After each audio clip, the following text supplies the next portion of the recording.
வணக்கம். புதன்கிழமை ஜூன் மாதம் 3ஆம் தேதி, பராபவ வருஷம் வைகாசி மாதம் 20ஆம் தேதி. இன்றைய நட்சத்திரம் பூராடம். திதி தேய்பிறை திருதியை. ராகு காலம் பகல் 12 மணி முதல் 1:30 வரை. யமகண்டம் காலை 7:30 மணி முதல் 9 மணி வரை. குளிகை நேரம் காலை 10:30 முதல் நண்பகல் 12 மணி வரை. நல்ல நேரம் என்கின்ற சுபஹோரைகள் காலை 6 மணி முதல் 7 மணி வரை, 9 மணி முதல் 10 மணி வரை, மாலை 4 மணி முதல் 5 மணி வரை, இரவு 7 மணி முதல் 9 மணி வரை. இன்றைய கிரக நிலவரம்: மேஷத்தில் செவ்வாய், ரிஷபத்தில் சூரியன், மிதுனத்தில் புதன் சுக்கிரன், கடகத்தில் குரு, சிம்மத்தில் கேது, தனுசில் சந்திரன், கும்பத்தில் ராகு, மீனத்தில் சனி. இனி தெரிஞ்சுக்கலாம் வாங்க. ருத்ராட்சத்தில் ஒரு முகம் ருத்ராட்சத்திலிருந்து 14 முக ருத்ராட்சம் வரை. அந்த ருத்ராட்சத்திற்கான பெயர்கள்: ஒரு முகத்துக்கு பெயர் சிவன், 2 முகத்திற்கு பெயர் ஹரசௌரி, 3 முகம் அக்னி, 4 முகம் தத்தாத்திரேயர், 5 முகம் காலாக்னி, 6 முகம் சண்முகர், 7 முகம் ஆனந்த, 8 முகம் விநாயகர், 9 முகம் பைரவ, 10 முகம் விஷ்ணு, 11 முகம் ஏகாந்தர், 12 முகம் அர்க்க, 13 முகம் காம, 14 ஸ்ரீகண்ட ருத்ராட்சம். இதற்கான ஆதாரம் யோகராசா என்னும் புத்தகத்தில் உள்ளது. இப்படிக்கு B.R. கவிதை ராஜா. அன்பார்ந்த ஆன்மீக பரப்புரையாளருக்கு வணக்கம். வணக்கம் பல. திருக்கோவில்களில் கருவறை இருட்டாக இருப்பதன் காரணம் என்ன? அந்த தீப ஒளியில் தான் கடவுளை பார்க்கணும். மின்சாரமெல்லாம் வர்றதுக்கு முன்னாலேருந்து இருந்த ஒரு வழக்கம் அது. மின்சார வசதிகள் வந்ததுக்கப்புறமும் உள்ள லைட் போடுறதில்லை, ரொம்ப கோயிலில் போட மாட்டாங்க. ஏன்னா அந்த கருவறையிலே உள்ள அந்த மூர்த்தியை, அந்த தெய்வத்தின் திருவுருவத்தை, அந்த அழகை எண்ணெய் ஊற்றி நிறைய தீபம் ஏற்றி அடுக்கடுக்காக தீபம் ஏற்றுவாங்க. அந்த தீபத்தின் ஒளியில் அந்த இறைவனை பார்க்க வேண்டும் அப்படின்னு ஒரு சம்பிரதாயம். அதனால தான் இருட்டாகவே இருக்குது. கருவறையில் உள்ள இறைவனை முழுமையாக பார்க்க முடியாத வருத்தம் உண்டாகிறது. அதுக்கு தான் அபிஷேகம் பண்ணுறாங்க. பால் அபிஷேகத்தும் போது அந்த திருவுருவத்தை ஃபுல்லாக பார்க்கலாம் அப்படிங்கிறதுக்காக. தென்னிந்தியாவில் கோவில்களில் கடவுளை தொட்டு வணங்க முடியவில்லையே. வடநாட்டுக்கு சென்றால் அங்கு நாமே தொட்டு பூஜை செய்யலாம். ஏன் தென்னிந்தியாவில் இப்படி வைத்திருக்கிறார்கள்? நம்ம சாஸ்திரம் அப்படி சொல்லுது சார். ஆகம விதிகளின்படி நாம் போய் தொட முடியாது. அதுக்குன்னு குறிப்பிட்ட குடும்பத்தில் வந்தவர்கள் மட்டுமே அந்த பூஜையை செய்ய முடியும். குறிப்பிட்ட குடும்பத்தில் வந்திருக்க வேண்டும், ஜாதி கூட கிடையாது. அந்த பர்டிகுலர் ஃபேமிலியில் வந்திருக்கணும். அப்போ தான் அவங்களுக்கு அந்த ரைட்ஸு, சாமியை தொட்டு பூஜை பண்ணுற அதிகாரம் கிடைக்கிது. இப்போ ஃபார் எக்ஸாம்பிள், நான் ஒரு ஐயர், எல்லாருக்கும் தெரியும், வெங்கட்ராமையர். ஆனால் எனக்கு கோவிலுக்கு உள்ளே போய் சாமியை தொடறதுக்கு உரிமை கிடையாது. நானே தொட முடியாது. அர்த்த மண்டபம் வரைக்கும் போகலாம். கருவறைக்கு முன்னால் இருக்கும் இடத்திற்கு பெயர் அர்த்த மண்டபம். அது வரைக்கும் போகலாம். அங்கேருந்து கும்பிடலாம், அப்படியே திரும்பி வரணும். அதை போய் அந்த மூலவரை தொடணும்னா அதுக்கு சிவாச்சாரியால் பரம்பரையில் வந்திருக்கணும். வேதம் படித்திருந்தாலும், பிராமணனாகவே இருந்தாலும், யாராக இருந்தாலும் இறைவனை, மூலவரை தொட்டு பூஜை செய்கின்ற அதிகாரம் அந்த சிவாச்சாரியார் பரம்பரையில் வந்தவர்களுக்கு மட்டுமே உண்டு. எந்த கோயிலாக இருந்தாலும் சரி. இப்போ நான் திருச்சூலம் கோயிலுக்கு போகிறேன். திருச்சூலம் கோயில் எங்கள் அப்பா தான் உருவாக்கினார். சோழர் காலத்து கோயிலை புதுப்பிச்சார், எல்லாம் பண்ணார். அதுக்காக நான் போய் தொட்டு திருச்சூலநாதரை பூஜை பண்ணுவேன்னு சொல்லி நாங்கள் போய் அடம் பிடிக்க முடியுமா? தப்பு, தொடக்கூடாது. எனக்கு அதுக்கு ரைட்ஸ் கிடையாது, அதிகாரம் கிடையாது. யாராக இருந்தாலும் சரி. வேதம் படித்த பிராமணரே அந்த ஃபேமிலியில் வந்தவராக இருந்தால் தான் போகலாம், இல்லைன்னா போக முடியாது. வேதம் படித்து குடுமியெல்லாம் வச்சுட்டு இருக்கிற ஐயர் கூட கோவிலில் போய் சாமியை தொடறதுக்கு அதிகாரம் கிடையாது. அந்த குறிப்பிட்ட சிவாச்சாரியார் வம்சத்தில் வந்தவர்களுக்கு மட்டும்தான் அந்த அதிகாரம் உண்டு. அதை நம்ம இன்றைக்கி வரைக்கும் ஃபாலோ பண்ணிகிட்டு இருக்கோம். அப்புறம் கடவுள் விருப்பம். துலா மாதம் என்பது எந்த மாதம்? ஐப்பசி. அந்த மாதத்தில் காவிரியில் துலா ஸ்நானம் செய்வது மிகவும் சிறப்பு என்று கூறப்படுகிறது. காரணம் என்ன? 30 நாளும் காவேரியில் குளிப்பாங்க. ஐப்பசி மாதம் வந்துடுச்சுன்னா அதுக்கு பேர் துலா ஸ்நானம்னு பேர். துலா ஸ்நானம்னா ஐப்பசியிலே காவிரியில் குளிப்பது என்று அர்த்தம். மயிலாடுதுறையில், கும்பகோணத்துலலாம் அது ரொம்ப சிறப்பான ஒரு விழாவாகவே நடைபெறும். கோயம்புத்தூர் மனோஜ்குமார் கேட்குறாரு, கால பைரவருக்கு தேங்காய் தீபம் போட்டார்கள், தற்போது காய்கறி விளக்கு ஏற்றுகின்றனர். பாகற்காய், பூசணிக்காய், புடலங்காய் என எல்லா காயிலையும் விலக்கி ஏற்றுகிறார்களே, இது சரியா? இப்போல்லாம் உண்மை கிடையாது சார். இதெல்லாம் சமீப காலத்தில் யாரோ கிளப்பி விட்றாங்க சார். சும்மாவானு புரடா கிளப்பி விட்றது. இந்த விளக்கு ஏற்றுற மாதிரியே மாலை போடுறதும் புதுசாக கிளம்பியிருக்கு. பழைய மாம்பலத்தில் ஒரு பிள்ளையார் கோயிலில் முறுக்கு மாலை போடுறதா ரொம்ப நல்லதுன்னு யாரோ சொல்லியிருக்காங்க. எல்லோரும் முறுக்கு, நிறைய கை முறுக்கு, அரிசி முறுக்குல்ல, குட்டி குட்டியாக இருக்கும், 2 சுற்று 3 சுற்றுல, அந்த முறுக்கை வந்து மாலையாக கோத்து எடுத்துகிட்டு போய் பிள்ளையாருக்கு போடுறாங்க. முறுக்கு மாலை, தட்டை மாலை எல்லாம் வரும். பொதுவாக சுவாதி நட்சத்திரத்தில் பிறந்தவர்கள் ஆண்களை விட பெண்களே உயர்ந்த நிலையில் இருப்பார்கள் என்று கூறுகின்றார்கள். உண்மையா? ஓரளவு உண்மைதான். சுவாதி பெண்ணுன்னா அது ஒரு தனி அதிர்ஷ்டம். சுவாதி ஆண் சுமார் தான். அதே மாதிரி பரணியில் பார்த்தீங்கன்னா பரணி ஆண்கள்லாம் கொடி கட்டி பறப்பாங்க. பரணி பெண்களுக்கு திருமண வாழ்க்கை சுமாராக தான் இருக்கும். ஃபேமிலி லைஃபே ரொம்ப சுமாராக இருக்கும் பரணி பெண்ணாக இருந்தால். பரணி ஆணாக இருந்தால் ரொம்ப நல்லாயிருக்கும். ஆண்களுக்கு பரணி வசதி, பெண்களுக்கு சுமார். அதே மாதிரி பெண்களுக்கு சுவாதி ரொம்ப வசதியானது, மிகவும் உயர்வானது சுவாதி பெண் அப்படிங்கிறது. ஆனால் ஆண்களுக்கு அது சற்று சுமார் தான். ஒரு சில நட்சத்திரங்களில் பிறந்த ஆண்கள் மிகவும் நன்றாக இருப்பார்கள், பெண்களுக்கு அந்த நட்சத்திரம் பொருந்தாது. அதே மாதிரி சில நட்சத்திரங்கள் பெண்களுக்கு மிகச் சிறப்பாக இருக்கும், ஆண்களுக்கு சிறப்பாக இருக்காது. அதில் நீங்கள் கேட்ட கேள்வி ரொம்ப சரியான கேள்வி. யார் கேட்டிருக்கிறது? இந்த கேள்வி கேட்டது யார்? ராமாபுரம் லட்சுமி வடுகநாதன். வேத வியாசருடைய மாணாக்கர்களில் மிகவும் முக்கியமானவர் வைசம்பாயனர். அவருடைய சீடர் ஸ்ரீ யாக்ஞவல்கர். இவர் யஜுர் வேதத்தை 86 சாகைகளாக பிரித்து வேதம் கற்றார். விருத்தாச்சலம் விருத்தகிரீஸ்வரர் ஆலயத்தில் சூரிய பகவானிடம் ரிக் யஜுர் வேதங்களை பயின்றார். இது ஒரு புராண நிகழ்வாகும். யாக்ஞவல்கர் ரொம்ப பெரிய ஒரு வேதத்துக்கெல்லாம் ரொம்ப ஒரு பெரிய ஒரு அத்தாரிட்டி. ஆனால் அவர் விருத்தாச்சலம் கோவிலில் கற்றுக்கிட்டாரு, சூரிய பகவானிடம் கற்றுக்கொண்டாருங்கிற விஷயம் சக்திவேல் சொல்லி தான் தெரியும். நன்றி சக்திவேல். மேஷ ராசிக்கு இன்றைய நாள் நல்ல நாள். 4ஆம் இடத்தில் குரு உச்சமடைந்திருக்கிறது. எனவே நன்மைகள் அதிக அளவிலே நடைபெறும். குருவின் வீட்டில் சந்திரன் இருக்கிறது 9ஆம் இடத்தில் தனுசில். குருவின் வீட்டில் சந்திரன், வீடு கொடுத்த குருவோ உச்சம். எனவே இது ஒரு சிறப்பான கிரக அமைப்பு கொண்ட நல்ல நாளாக விளங்குகிறது. அது மட்டுமல்ல, ராசிநாதனாகிய செவ்வாய் ராசியிலேயே ஆட்சி பலம் பெற்றிருக்கிறது, வலுவாக இருக்கிறது. ராசிநாதன் வலுவாக இருப்பதால் நீங்கள் வலுவாக இருப்பீர்கள். நீங்கள் வலுவாக இருப்பீர்கள் என்று நான் சொல்லும் பொழுது அதில் 3 பலம் சேர்த்து தான் வலுவாக இருப்பீர்கள் என்று சொல்கிறேன். மனோபலம், தேகபலம், பணபலம் 3 சேர்ந்துருக்கும் இன்னைக்கு. அப்போ நீங்கள் எதை வேணாலும் செய்யலாம், நினைத்ததையெல்லாம் சாதித்து காட்டுவீர்கள். மனோபலம், தேகபலம், பணபலம் 3ம் சேர்ந்த நாளாக இன்றைய நாள் மேஷ ராசிக்கு விளங்குகிறது. எனவே மிக சிறப்பான நல்ல நாள். ரிஷப ராசிக்கு இன்னைக்கு சந்திராஷ்டமம் இருக்குது. அதனால் அமைதியாக இருக்க வேண்டும். அமைதி அமைதி அமைதி. மௌனம் மௌனம் மௌனம். மௌனமாக இருந்து பல காரியங்களை சாதிக்க வேண்டும். பேசாமல் இருந்தாலே இன்றைக்கி உங்களுக்கு எல்லாம் நல்லதாக நடக்கும். இறை வழிபாட்டிலே கவனம் செலுத்துங்கள். மகா கணபதி வழிபாடு இன்றைய தினம் செய்வது மிக சிறப்பு வாய்ந்தது. பிள்ளையாரை கும்பிட வேண்டும், ஹனுமானை கும்பிட வேண்டும். இந்த 2 தெய்வங்களையும் வழிபாடு செய்தால் இன்றைய நாள் ரிஷபத்திற்கு நன்றாக இருக்கும். மிதுன ராசி அன்பர்கள் இன்று மிகுந்த மகிழ்ச்சியுடன் காணப்படுவார்கள். 2ஆம் இடத்திலே குரு உச்சம், 2 குடையவன் 7லே அமர்ந்து கொண்டிருக்கிறது.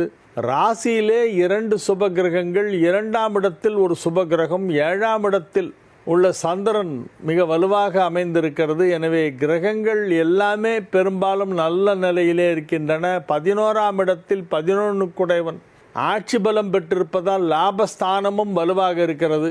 நீங்கள் மகிழ்ச்சியாக இருப்பீர்கள், குடும்பம் மகிழ்ச்சியாக இருக்கும். குடும்பத்தில் உள்ளோர் அனைவரும் உங்களுக்கு முழுமையாக ஒத்துழைப்பு நல்குவார்கள். உங்களுடைய பணிகளை செய்து முடிக்க குடும்பத்தாரின் ஒத்துழைப்பு இன்றைய தினம் உங்களுக்கு கிடைக்கும். அசையா சொத்து வாங்கக்கூடிய வாய்ப்பு இருக்கிறது. பூமியை நம்பி தொழில் செய்பவர்கள், அதாவது விவசாயிகள், விவசாயம், சாலை பணி செய்வது, மண்ணை தோண்டி எடுக்கக்கூடிய கனிம வளங்களில் தொழில் செய்பவர்கள், கனிம வளங்கள் குவாரி வைத்திருப்பவர்கள் போன்றவர்களுக்கெல்லாம் இது ஒரு நல்ல நாள், அதிர்ஷ்டமான நாள். பொருளாதாரத்திலே நல்ல முன்னேற்றம் ஏற்படக்கூடிய நாளாக விளங்குகிறது. லாபஸ்தானம் வலுப்பெற்றிருக்கிறது. தனஸ்தானம் வலுப்பெற்றிருக்கிறது. குருவின் உச்சம் பெற்றதால், குருவின் வருகையால் தனஸ்தானமும் உச்சம் பெற்றிருக்கிறது. தன லாபாதிபதிகள் நல்ல நிலையிலே இருக்கிறார்கள். எனவே நன்மைகள் நடைபெறும். பொருளாதாரத்தில் பெரிய வளர்ச்சி ஏற்படும். வியாபாரத்தில் மிகப்பெரிய முன்னேற்றம் ஏற்படும். கடக ராசிக்கு இன்றைய நாள் நல்ல நாள். ராசியிலே குரு பகவான் உச்சம் பெற்றிருக்கிறார். மொத்தம் 5 மாதங்களுக்கு மட்டுமே குரு உச்சம். குரு உச்சம் 5 மாதத்துக்கு தான் இருக்குது. ஆல்ரெடி ஸ்டார்ட் ஆயிடுச்சு. போன 26ஆம் தேதி மே 26 காலையிலே 11 மணி சுமாருக்கு குரு பெயர்ச்சி நிகழ்ந்தது. இதற்கு அடுத்த குரு பெயர்ச்சி அக்டோபர் மாதம் 20ஆம் தேதி நடைபெறப் போகிறது. அதுவரையிலே உங்கள் ராசியிலே கடகத்திலே குரு உச்சமாக இருப்பதால் இப்பொழுது ஏராளமான நல்ல விஷயங்கள் எல்லாம் நடைபெறும். ஏதாவது நல்ல விஷயம் பண்ணணும்னு நீங்கள் முயற்சி பண்ணால் அது நடந்துடும். உங்கள் இல்லத்தில் சுப நிகழ்ச்சிகள் நடைபெறும். உங்கள் வியாபாரத்தில் மிகப்பெரிய முன்னேற்றம் ஏற்படும். பொருளாதாரத்திலே கணிசமான வளர்ச்சி ஏற்படும். உங்களுடைய பொருளாதார வளர்ச்சி குறிப்பிட்டு சொல்லும்படி மிகச் சிறப்பாக இருக்கும். நிறைய பணம் சம்பாதிப்பீங்க இந்த 5 மாதத்துக்குள்ள. முயற்சி பண்ணுங்க. சிம்ம ராசிக்கு இன்றைய நாள் நன்மைகள் நடைபெறக்கூடிய நல்ல நாளாக விளங்குகிறது. மகிழ்ச்சியான சூழ்நிலையிலே நீங்கள் விளங்கக்கூடிய ஒரு நாளாக இந்த நாள் இருக்கும். வெகு சிறப்பான நிலையிலே கிரகங்கள் எல்லாம் அமைந்திருக்கின்றன. வியாபாரம் செய்து கொண்டிருக்கும் சிம்ம ராசியினருக்கெல்லாம் அதிலே நல்ல வருமானம் கிடைக்கும். உத்தியோகத்தில் உள்ளவர்களுக்கு பதவி உயர்வு கிடைப்பதற்கான வாய்ப்பு சற்று அதிகமாக காணப்படுகிறது. தனியார் துறை அலுவலகத்திலே வேலை பார்ப்பவர்களுக்கு வேறு வேலை கிடைக்கும். வேலை மாற்றம் நிகழும். இப்பொழுது நீங்கள் வாங்கும் சம்பளத்தை விட 50% அதிகமாக கிடைக்க போகிறது. இப்போ 1 லேக் சேலரினா அடுத்தது 1.5 லட்ச ரூபா சம்பளத்துக்கு வேலை கிடைக்கும். நான் சொல்கிறதெல்லாம் ரொம்ப மிக குறுகிய காலத்திற்குள் நடைபெறப் போகின்ற நல்ல விஷயங்கள் சிம்மத்திற்கு. உத்தியோகத்தில் முன்னேற்றம், வியாபாரத்தில் முன்னேற்றம். எனவே இது ஒரு நல்ல நாள். கன்னி ராசிக்கு இன்றைய நாள் மிகச் சிறப்பான நாள். ஒரே ஒரு கிரகம் மட்டும் ஃபேவரபுளாக இல்லை. செவ்வாய் 8ல் இருக்குது. அஷ்டமாதிபதி 8ல் வலுப்பெறக்கூடாது. மற்ற எல்லா கிரகங்களும் கன்னி ராசிக்கு சாதகமாக இருக்கின்றன. 9 கிரகங்களிலே 8 கிரகம் நன்மை செய்து கொண்டிருப்பதால் நிச்சயமாக நீங்கள் வெற்றி பெறுவீர்கள். 8ல் செவ்வாய் உட்காண்டிருக்கே, ஆட்சி பலம் பெற்றிருக்கே, அது ஏதாவது தீமை செய்யுமா என்றால் அது ஆரோக்கியத்தில் ஒரு சின்ன பாதிப்பை கொடுக்கலாம். அதற்கு வாய்ப்பு இருக்கிறது. எனவே உங்கள் ஆரோக்கியத்தை கவனமாக பார்த்து கொள்ள வேண்டும். அஷ்டமஸ்தானத்திலே அஷ்டமஸ்தானாதிபதி செவ்வாய் மிகவும் வலுவாக இருக்கின்ற காரணத்தினால் ஆரோக்கியத்தில் ஏதாவது சின்ன பிரச்சனை, ஒரு வயிற்று வலி, வயிற்று போக்கு, அஜீரண கோளாறு, ஸ்கின் சம்பந்தமான தோல் சரும நோய் சம்பந்தமான பிரச்சனைகள், பெண்களாக இருந்தால் யூட்ரஸ் சம்பந்தமான ஏதாவது ஒரு உபாதை ஏற்படும். சின்ன பெயின், அதில் ஏதோ ப்ராப்ளம் எல்லாம் வரும். அதனால் உங்களுடைய ஆரோக்கியத்தை நல்லா பார்த்துக்கணும். அதுக்கு உரிய சிகிச்சை எடுத்துக்கொள்ள வேண்டும். அதற்கு தேவையான டாக்டர்கிட்ட போய் கைனகாலஜிஸ்ட்கிட்ட பெண்கள்லாம் இப்போ ஒரு செக்கப் பண்ணிக்கிறது நல்லது. துலா ராசிக்கு இன்றைய நாள் நன்மைகள் நடைபெறக்கூடிய நல்ல நாளாக விளங்குகிறது. 10 குடைவன் 3ஆம் இடத்திலும் 3 குடைவன் 10ஆம் இடத்திலும் பரிவர்த்தனை பெற்றிருக்கின்றன. 7 குடைவன் 7ஆம் இடத்திலே ஆட்சி பலம் பெற்றிருக்கிறது. 7 குடைவன் ஆட்சி பலம் பெற்றிருப்பதால் வீடு வாங்குவீர்கள். சொந்த வீடு வாங்க வாய்ப்பு இருக்கிறது. பழைய வீட்டை விற்றுவிட்டு புதிய வீடு வாங்கவும் சிலருக்கு வாய்ப்பு இருக்கிறது. அல்லது ஏதோ ஒரு ப்ராப்பர்ட்டி முதல்ல வாங்கியிருப்பீங்க, இப்போ அது யூஸ் இல்லை, அந்த ப்ராப்பர்ட்டியை விற்றுட்டு பெரிய ப்ராப்பர்ட்டியாக புதுசாக வேறு ஒன்று வாங்கிறதுக்கு வாய்ப்பு இருக்கிறது. எனவே இது ஒரு மிக சிறப்பான நன்மைகள் நடைபெறக்கூடிய நல்ல நாள். மிக மிக சிறப்பான நன்மைகள் நடைபெற வாய்ப்பு இருக்கிறது. திருமண வயதில் உள்ள துலா ராசியினருக்கெல்லாம் திருமணம் இப்பொழுது நிச்சயிக்கப்படும். ஆரோக்கியத்தில் உள்ள கோளாறுகள் சரியாகும். 6 குடைவன் 10ல் உச்சம் பெற்று இருப்பதால் அவ்வப்போது உடல் உபாதைகள் ஏற்படத்தான் செய்யும். ஆனால் அது உடனுக்குடன் சரியாகிவிடும். எனவே கவலைப்பட வேண்டாம். விருச்சிக ராசிக்கு இன்றைய நாள் நல்ல நாள். ராசி அதிபதி 6ல் ஆட்சி பலம் பெற்றிருக்கிறது. 9ஆம் இடத்தில் குரு உச்சம் பெற்றிருப்பதால் பெரிய யோகம். 5 குடைய குரு 9ஆம் இடத்திலே உச்சமடைந்திருக்கிறது. கடகத்தில் குரு உச்சம். அதனால் விருச்சிகத்திற்கு பெரிய அதிர்ஷ்டம், பெரிய யோகம். ஏதோ பெரிய பெரிய வியாபாரங்கள் எல்லாம் இப்பொழுது செய்வீர்கள். உத்தியோகத்தில் உள்ளவர்களுக்கு பதவி உயர்வு கிடைக்கும். வாழ்க்கையில் பெரிய அளவில் முன்னேற்றம் ஏற்படுகின்ற நேரம். திருமணமாகாத விருச்சிக ராசியினருக்கு இப்பொழுது திருமணம் நிச்சயிக்கப்படும். குழந்தை பாக்கியம் தாமதமாகி கொண்டிருக்கின்ற விருச்சிக ராசியினருக்கு இப்பொழுது புத்திர சந்தானம் ஏற்படும். சொந்த வீடு இல்லாதவர்கள் இப்பொழுது புதிதாக வீடு வாங்குவார்கள். வண்டி வாகன யோகம் மிகச் சிறப்பாக இருக்கிறது. எனவே நன்மைகள் அதிக அளவில் நடைபெறுகின்ற நல்ல நாள். தனுசு ராசிக்கு இன்றைய நாள் நல்ல நாள். சந்திரன் வீட்டில் குரு, குரு வீட்டில் சந்திரன். இந்த பரிவர்த்தனை யோகம் மிகப்பெரிய நன்மையை தனுசு ராசிக்கு செய்யும். அதிலும் குரு உச்சம் வேறு. ராசி அதிபதி சந்திரனின் வீட்டில் உச்சமடைந்திருக்கிறது. சந்திரனும் ராசியிலேயே வந்திருக்கிறது. எனவே இந்த குருச்சந்திர பரிவர்த்தனை ஒரு பெரிய யோகம். மிகப்பெரிய பதவிகள் கிடைக்கக்கூடிய வாய்ப்பு இருக்கிறது. திருமண வயதில் இருந்தால் இப்பொழுது திருமணம் நிச்சயமாகும்.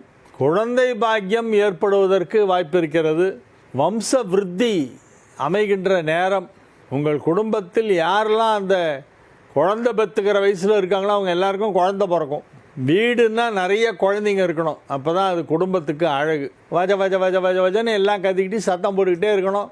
அப்பா ரொம்ப கஷ்டப்பட்டு கலரெல்லாம் வச்சு மேட்ச் பண்ணி பார்த்து பெயிண்டெல்லாம் அடித்து செவுத்தெல்லாம் பளபளன்னு இப்போ தான் பெயிண்ட் அடிச்சிருப்பாங்க. ஒரு 2 வயசு பையன் பொடியை வந்து பென்சில் எடுத்துகிட்டு அதில் கிறுக்குவான். அதனால தான் வீட்டில் இருந்து அழகு. அப்படி தான் இருக்கணும் வீடு. சின்ன குழந்தைங்க குறும்பு பண்ணால் தான் நல்லாயிருக்கும். போட்ட இடத்துல இப்படி உட்காந்துனா மூளை வளர்ச்சி கம்மியாக இருக்குதுன்னு அர்த்தம். அது மாட்டில் ஓடணும், இடிக்கணும், பிடிக்கணும், எல்லாத்தையும் பிடிச்சி கீழே தள்ளி ரகலை பண்ணணும் வீட்டில். அந்த மாதிரி உங்கள் வீட்டில் கலன்னு இப்போ நிறைய குழந்தைங்க பிறக்க போது நல்லா எல்லோரும் ஜாயிண்ட் ஃபேமிலியாக இருப்பீங்க. சத்தமாக இருக்கும் வீடு எப்போதும். ஓரகத்திகள் எல்லோரும் ஒற்றுமையாக இருப்பார்கள். எனவே இது ஒரு நல்ல நேரம். குடும்ப வாழ்க்கை நன்றாக இருக்கும். மகர ராசிக்கு இன்றைய நாள் மகிழ்ச்சியான நாள். வெற்றிகரமாக உங்கள் பணிகளை செய்து முடிப்பீர்கள். ராசிக்கு 7ஆம் இடத்திலே குரு உச்சமடைந்து உங்களை பார்த்து கொண்டிருக்கிறது. எனவே பல நல்ல விஷயங்களெல்லாம் குடும்பத்திலே நடைபெறப் போகின்றன. உங்கள் இல்லத்தில், உங்கள் குடும்பத்தில் என்னென்ன சுப நிகழ்ச்சிகள் நடைபெற வேண்டுமோ அவை எல்லாமே இப்பொழுது நடைபெறும். 5 மாதத்துக்குள்ளே லைஃபே செட்டில் ஆகிடும். மகர ராசிக்கெல்லாம் வியாபாரத்தில் பெரிய வளர்ச்சி ஏற்படும். மகிழ்ச்சியாக இருப்பீர்கள். வெற்றிகரமாக உங்கள் பணிகளை செய்து முடிப்பீர்கள். கும்ப ராசிக்கு இன்றைய நாள் மிக சிறப்பான நாள். 11ஆம் இடத்திலே சந்திரன் இருப்பதால் எடுத்த காரியம் அனைத்தும் வெற்றி. 6-11 குடையவர்கள் பரிவர்த்தனை பெற்றிருப்பதால் நன்மை. மிக சிறப்பான நிலையிலே 5ஆம் இடத்தில் புதனும் சுக்கிரனும் இணைந்திருப்பதால் பதவிகள் கிடைக்கும். கௌரவ பதவிகள் கிடைக்க வாய்ப்பிருக்கிறது. கும்ப ராசிக்கு இப்போ புகழ் அதிகமாக கிடைக்கும். பெயர், புகழ், செல்வாக்கு ஆகியவை மிக சிறப்பாக கிடைக்கக்கூடிய நல்ல நாளாக இந்த நாள் விளங்குகிறது.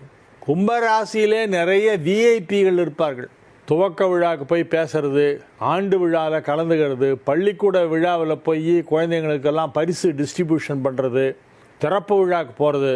கார்லேயே கத்திரிக்கோல் வச்சுருப்பார் ஒருத்தர் ரெடியாக. என்னென்னா திறப்பு விழா யாராவது கூப்பிட்டாங்கன்னா இதோ வரேன்னு சொல்லி அப்படியே போய் ரிப்பனை கட் பண்ணி விட்டுறலான்ட்டு. ரிப்பன் கட் பண்ணுறதுக்காக கத்திரிக்கோல் ரெடியாக காரில் வச்சுருக்கிற விஐபிலாம் இருக்காங்க கும்பராசியில். அவங்கள எல்லாருமே இன்றைக்கி ரொம்ப மகிழ்ச்சியாக இருப்பார்கள். கும்பராசினருக்கு இன்றைய நாள் மகிழ்ச்சியான நாள். மீனராசி அன்பர்கள் இன்று மிகுந்த உற்சாகத்துடன் காணப்படுவார்கள். 5 குடையவன் 10ஆம் இடத்திலும் 10 குடையவன் 5ஆம் இடத்திலும் இடமாற்றம் பெற்று 5-10 குடையவர்கள் பரிவர்த்தனா யோகத்தில் இருப்பதால் பெரிய பதவிகள் எல்லாம் கிடைக்கும். பெரிய பெரிய பதவிகள் கிடைப்பதற்கு வாய்ப்பு இருக்கிறது. மகிழ்ச்சியான நல்ல நிகழ்ச்சிகளிலே கலந்து கொள்வீர்கள். வியாபாரம் மிகச் சிறப்பாக நடைபெறும். பொருளாதாரம் அதிகமாக வரும்.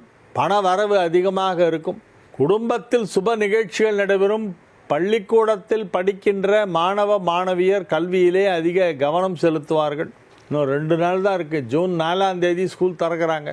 மகிழ்ச்சியான நல்ல நிகழ்ச்சிகளில் கலந்து கொள்ளக்கூடிய சந்தர்ப்பம் கிடைக்கும். உங்கள் உற்ற நண்பர்கள் அல்லது சுற்றத்தார் வகையறாவில் யாருக்காவது கல்யாணம், கார்த்திகைன்னு ஏதாவது நல்ல நிகழ்ச்சி நடக்கும். அதில் நீங்கள் கலந்து கொள்வீர்கள்.